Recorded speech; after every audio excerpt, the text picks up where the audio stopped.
What is good, everybody, and welcome back to Team COJ here. And today, guys, I got you an updated plant link combo. Now, as you guys, in Power of the Elements, we received Rikka Princess, a lot of good plant stuff. And today, I'm going to showcase you guys like how that changes the plant link version of the deck. I truly believe there's like two different variants of the deck now. There is the Sunavalon Rikka, which is a more heavier Rikka engine.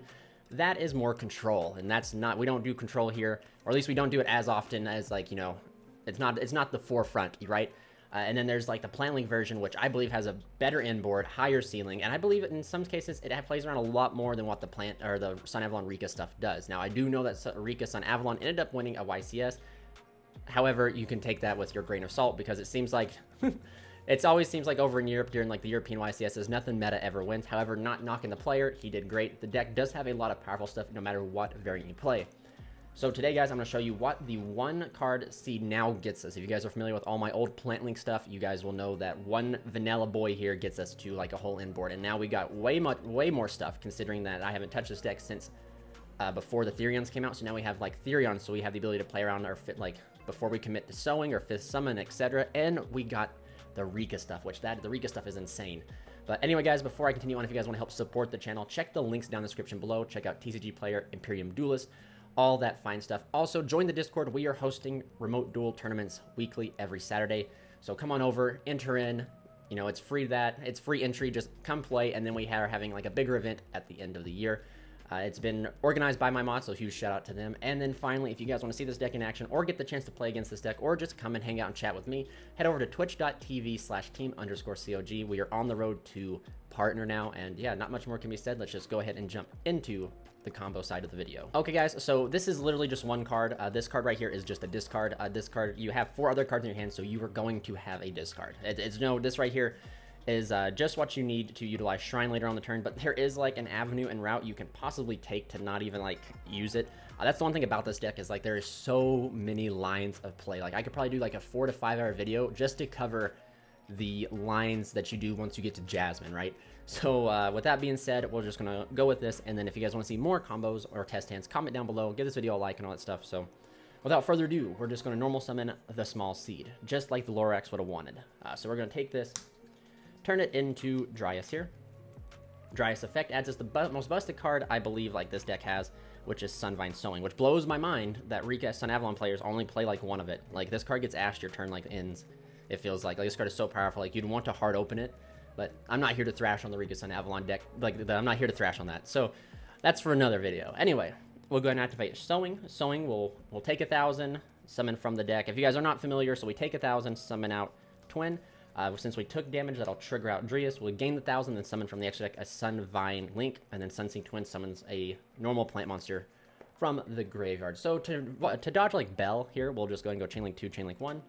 We summon out the Healer, and if you guys are familiar, which I'm sure some of you have been with all the Rikka and Avalon stuff, they normally summon out Thrasher, which I believe is just a huge waste of potential.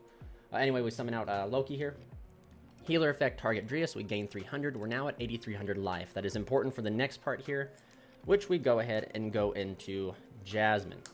We'll go ahead and activate Jasmine's effect to tribute the Twin to summon out Mardell. Now, Mardell is a card that I've seen not a lot of people play, and this might be one of the cards that people are like, oh, this card's a brick. But literally, one of the good things about Plant Link is that the hardest bricks in your deck are literally the traps, and I believe Regulus is one of the hardest bricks in your deck.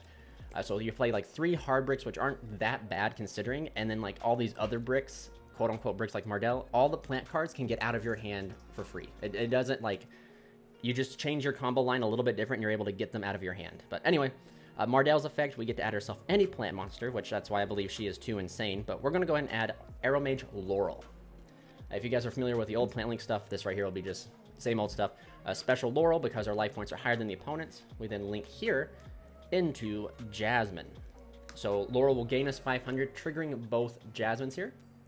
We get to add any plants. So for this mat, you can literally do like any route. You can add, you can add the Snowdrop, you can add the Therion, but for sure, what you're adding is Madon.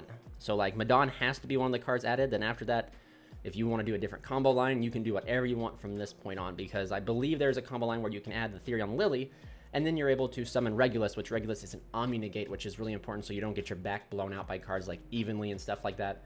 But for the sake of this video, we're just going to go ahead and go with Snowdrop. Now, what we do is we end up link climbing here into Melis. Melis effect will actually summon back out the same Loki, and then we go here for another Melis because none of the Sunavalons are once per turn. So we go here. This Melis lets us bring, you'll never guess it, back out the seed. The Lorax would be proud here. And then we turn Loki here into another small tree. Again, none of them are once per turn, so Dryas lets us add ourselves the Sunvine Shrine. This is where the discard comes in, so we go ahead and activate Shrine, pitching the Dark Ruler or any of the other 3 cards in your hand to go ahead and activate it. We then link climb here into the big ol' tree, Drathiania, if I even pronounced that correctly. Its effect on summon lets us add a Spell or Trap, Sunavalon Spell or Trap, which we add Bloom. Then we go ahead and use Shrine to have the ability to reborn back out Loki, and then we go here for the best plant link in my opinion, which is Bengalancer, the Resurgent. Now we go ahead and we fire off the old plant link combo. We'd fire this off here, right? And then our inboard would be Resurgent, Teardrop, Bloom, which is not bad, right? Between one combo. Now, thanks to all the new stuff from Powers of the Elements, we have a lot more. We're just going to go ahead and fire off the Madon, tributing the Resurgent. Madon's effect is going to activate, grabbing us the Rikka Con, wherever it may be. There we go. Fun fact, my Rikka Con has like a issue with ink in it, if you guys can see it. So, anyway, we add this to hand. We activate Con. Then we go ahead and activate Con's effect. Now we're locked into plants for the rest of the turn to set. And I apologize, guys, because since I live where I live, I have yet to get my Rikka Glamour. But for the sake of the video, this card right here is Rikka Glamour. I will throw a picture of it so you guys know what I'm talking about on the screen. So this sets Rikka Glamour. We'll then activate Rikka Glamour, tributing the Madon to add ourselves 2 plant monsters. So you're going to add Rikka Princess, and then since you tributed a plant, you can add an additional plant monster. So we're going to add Primula the Rikka Fairy. Now, Primula the Rikka Fairy is kind of similar to Multifaker, since Multifaker can, and Gazelle as well. Since a plant card was tributed, and even though like it's no longer face up on the field, at the end of resolution, Primula will see that and special summon itself. So then we activate Rikka Princess, which this card is new from Power of the Elements. This card is literally insane. This card should have been a super or something higher. Konami, you did, like, this card's insane. I will special summon out the Princess. We then will conduct an XYZ summon here, overlaying for the Rikka Queen Strinna. We'll activate Strinna's effect, detaching the Princess to add back any of our plant cards. So we'll actually just add back Madon for the sake of the video. We'll then now fire off Snowdrop. Snowdrop will tribute the Strinna to summon out Madon itself. And then the Strinna will activate, specialing from the extra deck, the giant Sacred Tree Beast, Hyperion. Now, there is like different lines where you can make Hyperion live with like a spell or like a spell negate too, because like you just activate things later. However, it's okay. We'll go ahead and use Snowdrop's effect to target herself to make everything a level 8. And then we overlay here for Teardrop. Then before we end our turn, you go through the graveyard, you find Bengalancer, and use Bengalancer's effect to banish the Melis and the Dryas to bring itself back. And then you set Sunavalon Bloom. So now what are we staring at, guys? What are we looking at here? So we are looking at a bounce, a tribute, a monster negate.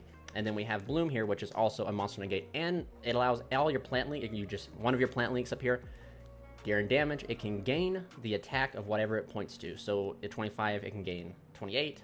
The big tree here will gain 29 and 26, or excuse me, 28 and 26. And then when this card is activated, all monsters on the field have their effects negated. So it's like a weaker skill drain in the sense. So we have 1, 2, 3, 4 forms of disruption right here face up on the board. Then in the graveyard, we have the Rikka Princess, which in conjunction with Con here, Rikka Princess says you can tribute 1 plant monster to negate a monster effect, attribute and shuffle this card back. That's all cost. So you tribute and shuffle back is cost for Rikka Princess. So what Con lets you do, if you guys don't know what its other effect is, when you attribute to activate a Rikka card, you contribute an opponent's monster. So Rikka Princess pretty much says we contribute one of their monsters and negate another of their monster's effect. It's insane. So this card technically counts as 2 forms of disruption because it's able to remove a card and negate. So technically, if we do the math, we have 4 here, 5, 6. We have 6 forms of disruption right here off of just 1 card. And what this means too is since Dark Ruler's been kind of running rampant, if they even Dark Ruler us, right, we still have 3 forms of disruption to play through the Dark Ruler. It's really insane, personally. But anyway, guys, this entire combo line can change. Let me know if you guys want to see the anti-Nibiru line, which I will showcase that as well, if you guys want to see it. So without further ado, please remember to give this video a like, comment, and subscribe. And yeah, this is Charles from Team COG, signing out.